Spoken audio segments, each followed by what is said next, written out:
Last month, Japan's Hayabusa 2 mission brought home a cache of rocks collected from a near-Earth asteroid called Ryugu.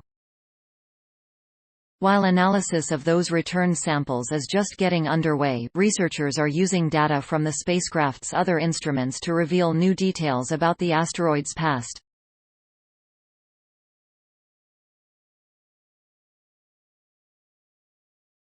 In a study published in Nature Astronomy, researchers offer an explanation for why Ryugu isn't quite as rich in water-bearing minerals as some other asteroids.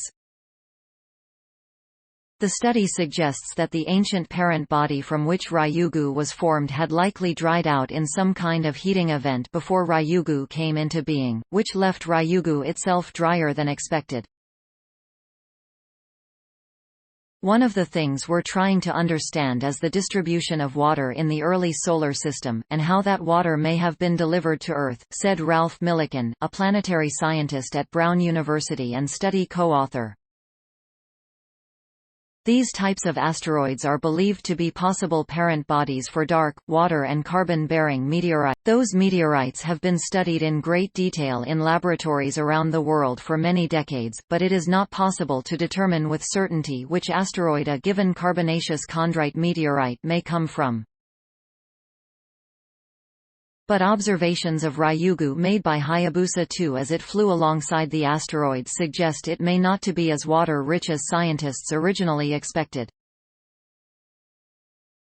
Scientists think these asteroids likely form from debris left over when larger and more solid asteroids are broken apart by a large impact event.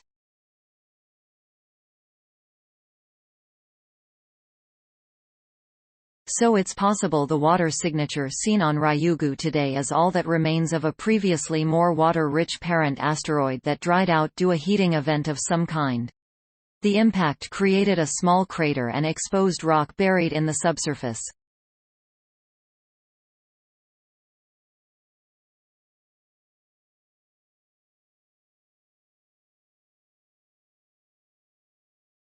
The data showed the subsurface water signature to be quite similar to that of the outermost surface.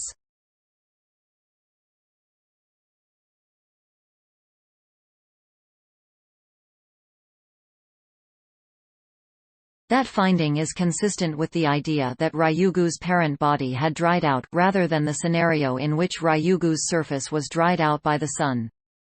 For example, the size of the particles excavated from the subsurface could influence the interpretation of the spectrometer measurement. Some of those samples may soon be coming to the NASA Reflectance Experiment Laboratory at Brown, which is operated by Hiroi and Milliken. One thing is for certain, we're sure to learn a lot more about the links between meteorites and their parent asteroids. Story source: materials provided by Brown University. Note: content may be edited for style and length.